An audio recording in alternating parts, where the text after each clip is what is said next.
Interpelados, el primer podcast del Partido Justicialista Tucumano. Hola, ¿cómo va? Estamos en Interpelados, el primer podcast del Partido Justicialista de Tucumán, en la que vamos a conocer a compañeros y compañeras, un poco de su vida, su militancia. Y en este primer programa, en este arranque, tenemos al intendente de Tafí Viejo, Javier Noguera. ¿Cómo estás, Javier? Bien, muy bien, muchas gracias por la invitación y muchas felicidades por esta iniciativa de comunicación digital en tiempos de campaña, muy necesario, por cierto. Muchísimas gracias. Bueno, Javier, un poco la idea de esto cuando te invitamos es empezar a hablar con los compañeros de Tucumán, un poco para conocer su historia, su militancia. Contanos un poco, un poquito más atrás de la política. ¿Quién es Javier Noguera? Bueno, yo soy tafiseño, nacido y criado en ciudad, donde hice la escuela primaria, en la escuela Fray Cayetano Rodríguez, donde va actualmente mi hijo menor, la escuela secundaria acá, en San Miguel de Tucumán, en el Instituto Técnico, de ambas experiencias, también de la universitaria, me acompañan el día de hoy grandes amigos, en esta primera, también experiencias académicas, me refiero a la escuela secundaria también, ya de alguna forma comencé a incursionar en la política, es decir, como referente del centro de estudiantes de mi colegio, y también en ese momento tejíamos las primeras redes de la FESUM, de la Federación de Estudiantes Universitarios Secundarios, ¿no? Los colegios universitarios en ese momento, junto también con los que no los eran, armábamos las primeras agrupaciones políticas secundarias. Que recordemos, para el caso mío, digamos, yo ingresé a la escuela secundaria en el 83, o sea, estamos hablando de que el retorno a la democracia era muy incipiente, ¿no? Y estaba viva todavía en la memoria la tragedia colectiva del golpe de Estado, colegios como el mío, donde pibes de la edad nuestra, desde entonces habían sido desaparecidos, o sea que se vivía en un periodo, desde el punto de vista democrático, muy esperanzador hacia el futuro, con el alfonsinismo, con el radicalismo en el gobierno, pero por supuesto también signado por la incertidumbre que en esos primeros años democráticos había con respecto al proceso, ¿no? Posteriormente estudié Derecho y Arquitectura también. Las dos carreras empezaste. Ambas carreras, sí. Porque venías del técnico. Años, exactamente. Pero terminé, por supuesto, recibiéndome, graduándome de abogado, ¿no? En esa época, también desde el punto de vista personal, me caso, tengo mi primer matrimonio, y comienzo a trabajar también como periodista, es decir, es una actividad, digamos, que en lo personal a mí no solamente me ha dado buenos amigos y relaciones personales, sino también una formación que tiene mucho que ver con la política, porque en el caso mío, como periodista, digamos, estaba específicamente enfocado en el área política. ¿Ya estabas recibido cuando empezás o empezás como estudiante de abogacía? No, de hecho que al recibirme dejo el oficio ya de periodismo y voy como abogado en ese momento del gremio de prensa y posteriormente ya de otros 4 o 5 gremios, y ya desarrollo mi actividad profesional. Y como periodista, ahí nos interesa, ¿En dónde trabajaste? ¿Que estabas en la sección de política? ¿De qué medio? Sí, de un diario que ya no existe, que se llama El Periódico de Tucumán. En ese momento, a mediados de los 90, se constituye el Grupo 8 de Prensa, la cabeza del empresario Alberto Yarlora, que impulsa un concepto multimedial que era interesante y que en ese momento, digamos, comenzaba a configurarse. De hecho, buena parte del escenario mediático se agrupaba de esa forma, ¿no? Estamos hablando en época donde todavía no existía la tecnología digital, es decir, todo esto era analógico, la radio, la televisión y al mismo tiempo también el diario. Esto estaba en Siria y Delfín Gallo, donde tenía asiento en ese entonces el Grupo 8 de Prensa. Yo fui ahí periodista gráfico, también televisivo y también, por supuesto, hicimos radio con un equipo de periodistas muy interesante que al día de hoy subsiste mucho de ellos. Son plumas de La Gaceta, del Tucumano, es decir, muchos de aquellos compañeros de entonces que hoy siguen adelante con el oficio, ¿no? ¿Y qué te dejó eso? Aparte me decías amigos, buenos amigos, ¿y qué más? ¿Y qué te dejó? Bueno, un rigor en la formación también del periodista, ¿no? Es decir, creo que la formación que da el oficio del periodismo, el ejercicio del periodismo, es muy interesante. Uno a la larga aprende a hablar como escribo, a escribir como habla, a ordenar las ideas, a precisar el concepto técnico que tienen que ver con el oficio, pero que también tienen que ver con la vida, con la política, a observarla, la política, a analizarla. Es decir, para mí ha sido un ejercicio realmente muy interesante, además una forma de ganarme la vida, porque era la manera en la que yo me pagaba mi estudio, llevaba adelante mi familia, y sinceramente creo que el oficio del periodismo es un oficio muy gratificante, muy interesante en muchos aspectos, y digo gratificante desde el punto de vista personal nuestro, que estábamos en un área que era sensible y que durante la gestión de Antonio Bussi, por ejemplo, pudimos con notas de investigación llevar adelante del diario, voltear tres de sus ministros más importantes. Esos son acontecimientos, hechos, digamos, de la vida institucional, donde un medio gráfico, que en ese momento era el periódico, podía conmover de alguna forma, ¿no? Muchas veces en los diarios ocurren esas cosas y esas investigaciones que nosotros llevamos adelante generaron esas consecuencias políticas. Y después te recibís, empezás a trabajar más en la parte sindical como abogado de sindicatos. Así es, no solamente como abogado sindical, sino también no ocurre, digamos, en el momento en el que yo ejercía la profesión, el famoso corralito, donde también impulsamos no solamente desde el depósitos sindicales, sino también de ahorristas individuales, la restitución de esos depósitos. Paralelamente también asesoraba a un colega de ese momento del periódico, que era Osvaldo Nieva, que era concejal acá en Capital, y de esa experiencia también, de un conjunto de... recordemos que durante el gobierno de Raúl Topa, que era el gobierno municipal en que Osvaldo fue concejal, el intendente terminó renunciando, después asumió Tony Álvarez, posterior a eso Marta Escurra, se fueron sucediendo distintos gobiernos de los concejales, ¿no? Ahí también intervine como fiscal de Estado de la municipalidad de acá, de San Miguel de Tucumán. Así que en un interregno muy cortito también pude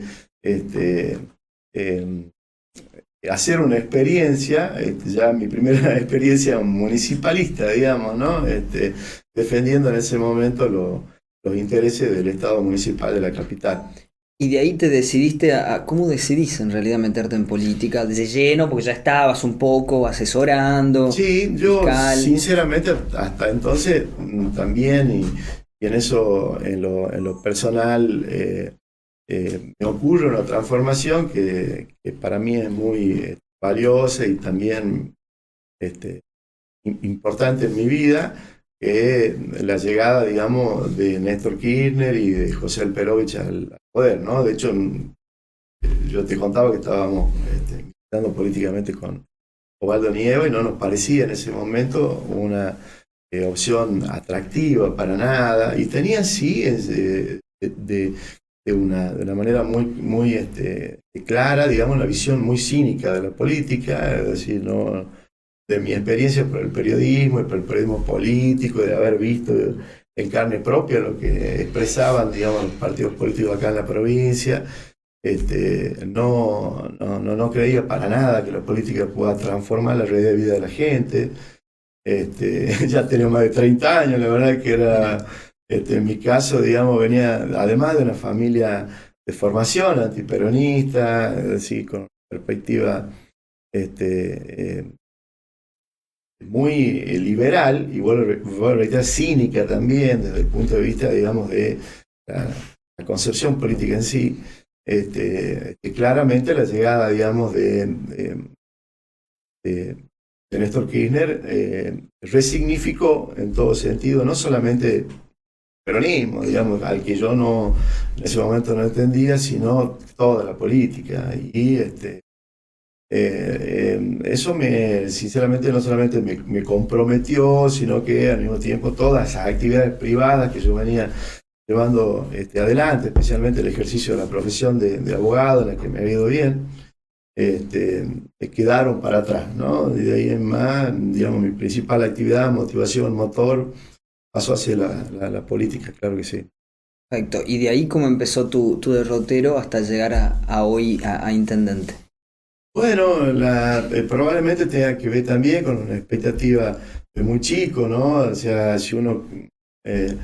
si hay algo, digamos, que a mí me parecía atractivo, que me podía parecer de chico interesante como oficio, y hoy de grande ya con mucha más experiencia puedo decir que no tenga la menor duda, es el intendente de mi ciudad, ¿no?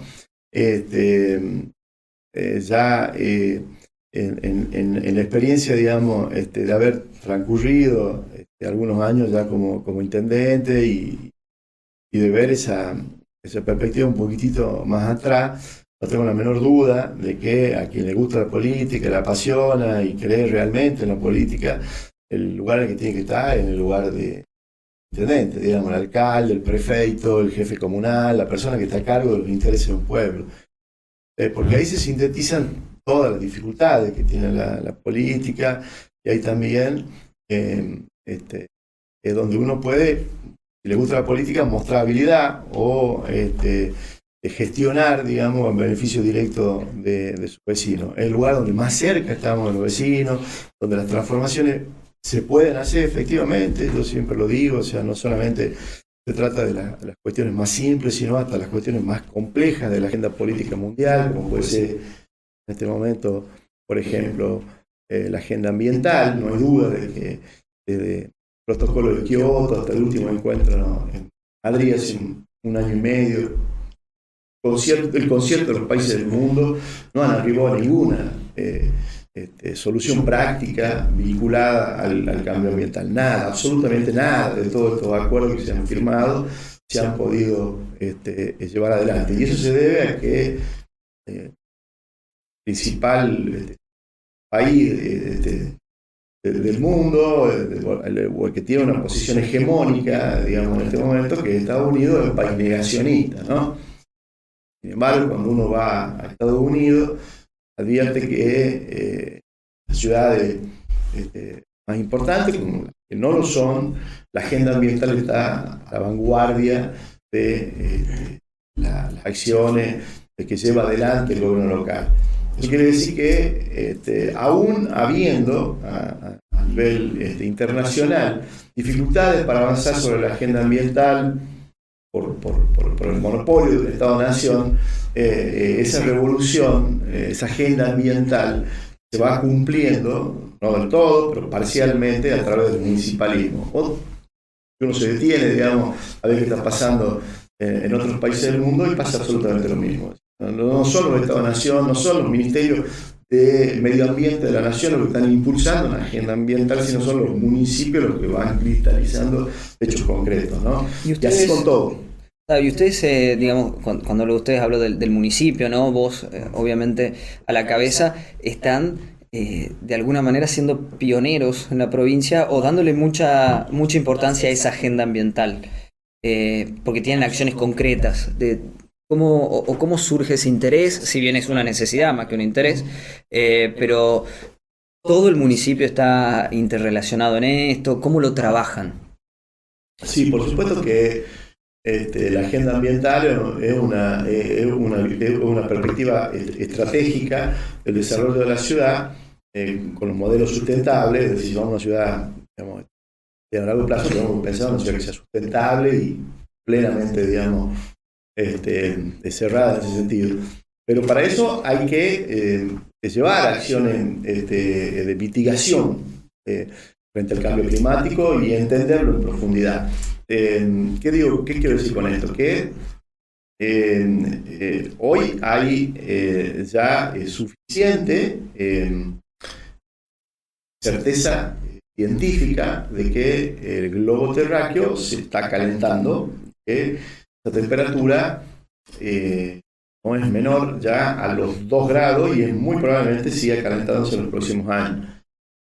Ese calentamiento se debe a la acción del hombre. Cada vez que nos levantamos, nos vamos al baño, prendemos la luz, abrimos la canilla de agua, estamos ya marcando una huella ecológica, una huella de carbono, le estamos generando un costo, digamos, al medio ambiente y eso ya está produciendo, digamos, un impacto.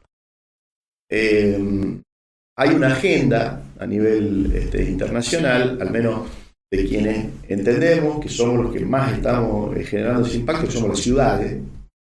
Buena parte, digamos, de los gases de efecto invernadero los producimos dentro de las ciudades. Y en consecuencia hay un concierto de alcaldes a lo largo del mundo que hace muchos años hemos definido ya estrategias en ese sentido. Hay un Compact of Mayors, es un compromiso, digamos, de los alcaldes de todo el mundo, en el cual la ciudad de Trasviejo adhirió apenas asumí yo como intendente.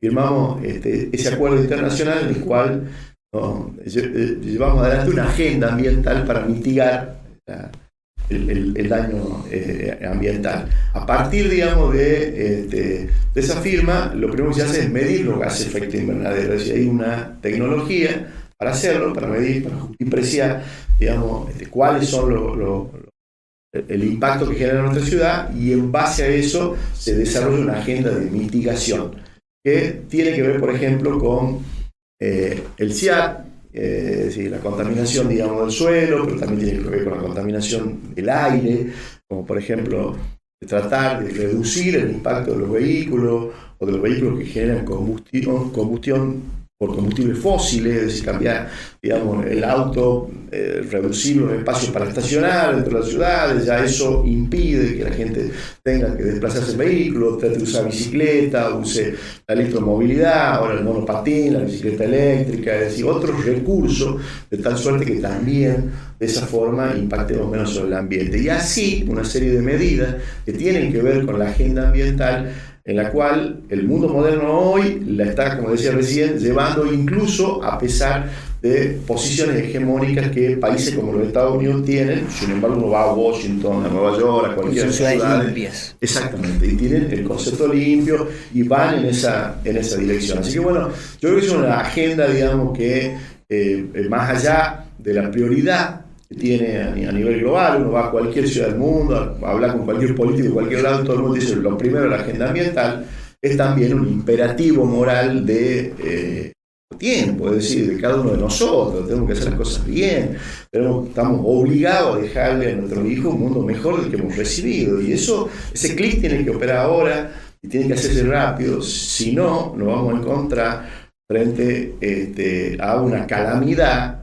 mucho más extrema a la que estamos atravesando en este momento, que es la pandemia del COVID, ¿no? Esto que digo yo, y en eso creo importante rescatar la visión de Juan Perón, que fue desde el punto de vista político el primer ambientalista que tuvo nuestro país, al advertir ya en aquel entonces la dimensión de la tragedia humana sobre el medio ambiente, ¿no?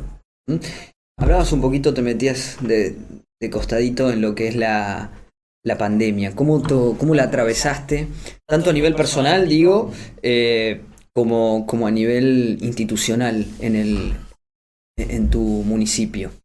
¿Cómo la viviste? Bueno. ¿Cómo la estás viviendo? Porque todavía esto Sí, no terminó. En lo personal ha sido la verdad muy intenso, he tenido cosas buenas y no tanto, digamos, no tanto le he perdido a mi mamá, no por el COVID, pero sí en medio de la pandemia, lo cual también agrega una enorme dificultad y para mí eso ha sido, digamos, muy doloroso.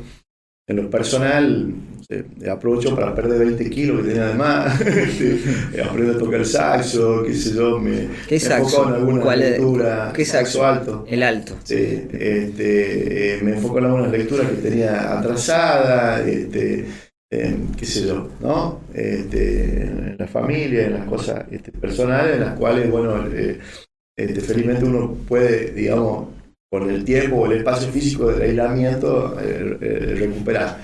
Y desde el punto de vista, digamos, político, la verdad que ha representado en todo sentido un enorme desafío. Los intendentes, yo recién lo decía, nosotros estamos en frente de batalla, somos el primer mostrador del Estado, sino que además las primeras decisiones que se tienen que tomar con respecto a la pandemia las tenemos que tomar nosotros que estamos en el territorio, es decir, si hay que aislar a la gente, si hay que tomar medidas de distanciamiento social, así de los cajeros o en los supermercados, si hay que desinfectar salones o a las personas, en todos los frentes de batalla tenemos que estar nosotros y eso también, por supuesto, ha exigido en cada uno de nosotros los intendentes un esfuerzo aún mayor del que ya veníamos llevando adelante con la crisis económica que venimos arrastrando ya desde hace muchos años, ¿no? Es decir, a la pandemia de Macri, como bien se dice, nos siguió, digamos, la pandemia del COVID y esperemos que rápidamente vaya menguando, ¿no? Vamos viendo cómo van cayendo los contagios, cómo van cayendo también las internaciones, el índice de mortalidad y en consecuencia esperemos que esto, así como ya está pasando en otros países, también tengamos la feliz noticia dentro de poco de poder retirar los barbijos, de poder, digamos, andar un poco más tranquilo. Pero claramente la vida no volverá a ser igual que antes. ¿Qué crees vos que cambió? ¿O que va a cambiar para siempre? Como decía, no va a ser igual la vida. Bueno, yo no estoy todavía muy convencido si hacer para bien o para mal, pero sí, sin duda, hay muchos procesos tecnológicos que se van a modificar, ¿no? Hemos visto cómo fundamentalmente los servicios de educación, como la universidad, la escuela pública en general, digamos, ha tenido que salir de su claustro, tratar de ir a las casas y hemos visto cómo la presencia física muchas veces puede ser sustituida por el Zoom o por reuniones, digamos, a distancia o conceptos híbridos ya de la comunicación que sin duda van a formar parte ya del nuevo escenario, paisaje en el cual nosotros no estábamos muy acostumbrados, ¿no? Eso a primera vista. Y ahí desde el punto de vista de pensar en una sociedad mejor, más justa, libre y solidaria, y bueno, la verdad que al ver el resultado de la pandemia desde el punto de vista, especialmente lo que se refiere a la concentración de la renta y a su distribución a nivel global, uno más que escéptico pasa a ser pesimista, ¿no? Ojalá que haya resortes como el impuesto a las grandes fortunas, no solamente acá, sino ya reclamados de todo el mundo hace mucho tiempo, puedan avanzar hacia una distribución más justa de la renta, que creo que buena parte de la pandemia, si uno ve lo que ha pasado, es que los grandes ganadores que ya venían, digamos, amasando grandes fortunas, ha sido una buena oportunidad, digamos, para que lo hagan mucho más exclusivo todavía, ¿no? Y en la política, después de la pandemia, van a cambiar las cosas, va a cambiar la manera de hacer política, la manera de una campaña. Estamos nosotros en un proceso, digamos, de campaña electoral y ya vemos algunas modificaciones de las maneras de hacer los actos y demás. ¿Vos qué crees? Bueno, sí, yo siempre espero que la política mejore y apuesto a que aparezcan nuevos cuadros más jóvenes, más comprometidos. Me parece que en ese sentido el peronismo tiene que ser más abierto, más receptivo, permeable, ¿no? En todo sentido. Y sobre eso sí tengo expectativas, sinceramente, porque veo una juventud más comprometida, no solamente desde el punto de vista militante, sino también desde el punto de vista social, es decir, en todos los niveles. Hay un excelente nivel de cuadros de información en este momento que nos permiten ser optimistas con respecto al futuro. La política se hace con las cosas están a la vista, sobre la mesa, es decir, con las cosas que son reales, tangibles. Para eso nosotros necesitamos tener en los lugares indicados, en el momento justo, cuadros, personas preparadas para asumir los desafíos que tiene la política en el presente y que en el futuro van a ser aún más difíciles.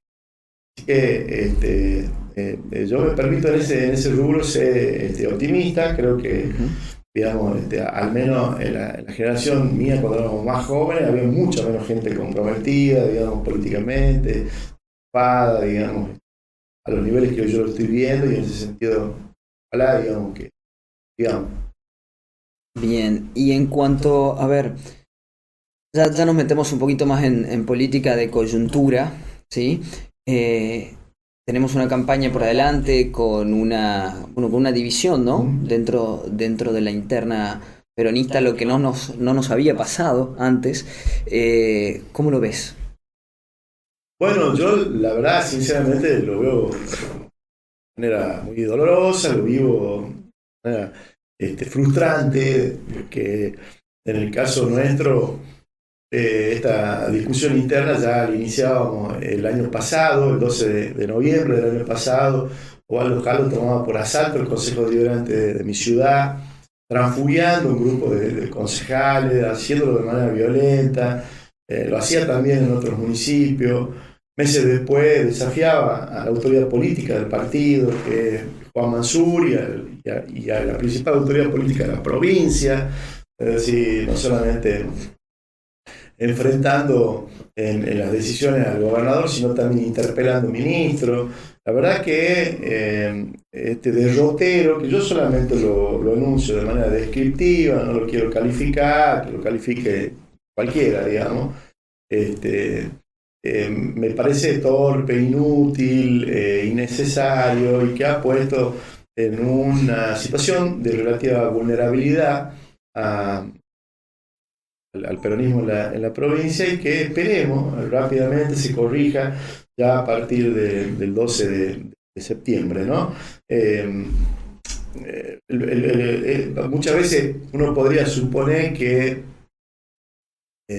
la responsabilidad que implica ser vicegobernador no lo hubiese generado este tipo y su experiencia también, derrotero de equívocos que lo han enfrentado en este momento al peronismo. Pero bueno, eso ha ocurrido y no hay otra manera de remediarlo, de solucionarlo, ya que no sea a través de la voluntad de los afiliados, que yo en ese sentido, afiliado, y de los vecinos de la provincia de Tucumán, así que yo en ese sentido apelo también a que se entienda, porque mucha gente no lo entiende al día de hoy, sigue sin entender cómo puede ser que el gobernador sea el periodo del vice, que estén enfrentados. Bueno, apelo al buen entendimiento, al razonamiento de lo que ha ocurrido, que realmente la política, así como todo, tiene que existir también premio y castigo. Es decir, quien se ha comportado mal, quien ha tenido una conducta reprochable, que no ha sido noble o por lo menos leal, sea verdaderamente reprochado en la tribuna. Y eso aspiramos, y a eso estamos militando también en este momento, por supuesto, en mi ciudad, para que la gente entienda, reflexione, la política. El voto muchas veces no está solamente mediado por la razón, sino intermediado por otros la emoción, por la emoción también, por la emoción, ¿no? Sí. en buena parte, claro que sí. Bueno, vamos terminando ya este primer programa de podcast de Interpelados. Y en un ping-pong cortito, Javier, mira, tenemos acá para los que nos están escuchando y tenemos en la mesa dos bustos, el de Perón y el de Evita. ¿Qué es Perón para vos? Bueno, Perón sin duda es uno de los hombres de acción y de pensamiento más importantes de nuestro país. Y ambas habilidades, la acción y la reflexión, no son frecuentes, digamos, en la política. Me refiero al nivel intelectual de Juan Perón, además de haber sido, digamos, un viejo sabio, haber legado esa sabiduría a través de sus escritos, a través de sus acciones, pero sin duda de que ha expresado una revolución en su tiempo, que al día de hoy subsiste y nos obliga a mirar siempre un poquito más adelante y a desafiar incluso los límites que nosotros conocemos. Creo que para su época ya Perón representaba, yo recién mencionaba la cuestión ambientalista como una de las tantas visiones preclaras, digamos, que en ese momento no se conceptualizaban así, cómo su mirada al día de hoy todavía explica, y nos seguirá explicando en el futuro, buena parte, digamos, de las demandas que tiene nuestra sociedad, ¿no? Porque el peronismo sigue vigente fundamentalmente porque en su esencia, ya sea emancipatoria, en eso, digamos, trayendo lo más noble de nuestra tradición política de siempre, sino también porque esa agenda, digamos, no ha sido todavía resuelta. Es decir, todavía tenemos vastos sectores populares que están en la pobreza, a los que el peronismo todavía tiene que rescatar, ¿no? ¿Y Eva?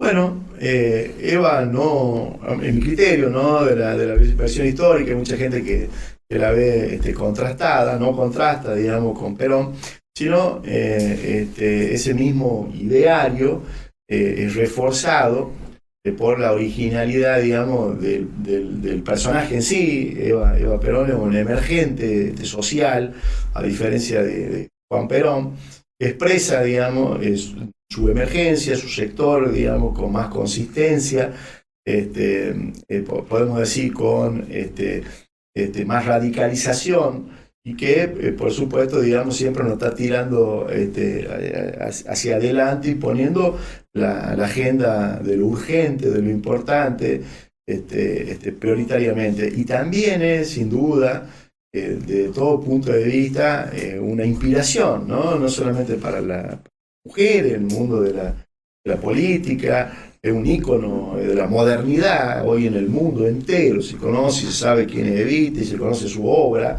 es decir, no solamente, digamos, por el impacto político, sino fundamentalmente por la dimensión de la muerte joven y todo lo que representa.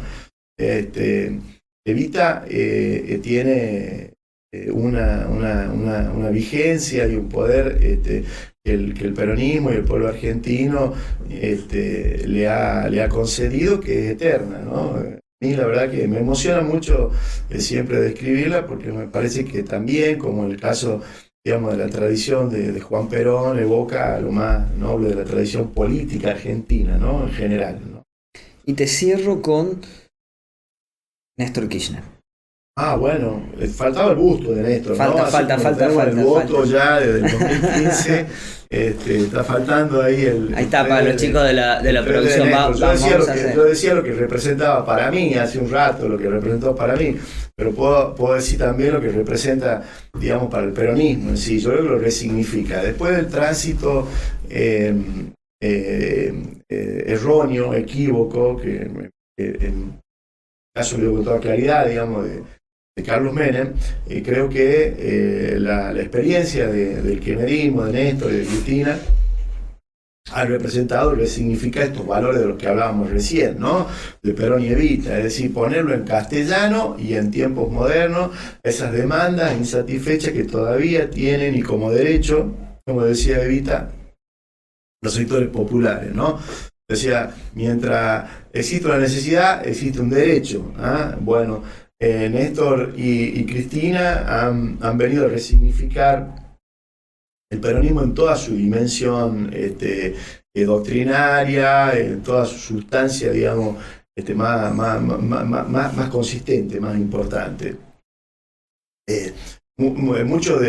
Muchos de ellos, muchas veces del kirchnerismo se cuestionaba, se decía, no me interesa el peronismo de mausoleo, o esto de la marchita, o meterse la marchita por donde vaya a saber qué. Había en ese momento cierta tensión, digamos, con el peronismo. Yo nunca he visto esa tensión, a mí me parece, vuelvo a repetir, que son cuestiones totalmente complementarias y que nos invitan, por supuesto, a ir mucho más allá, al origen de la política nuestra, San Martín, a Dorrego, digamos, ¿no? Es decir, creo que alinean cierta línea o linaje, digamos, histórico que ahonda lo más noble de la tradición política argentina. A eso voy. Creo que Néstor, Cristina, así como Juan Perón y Eva Duarte lo expresan.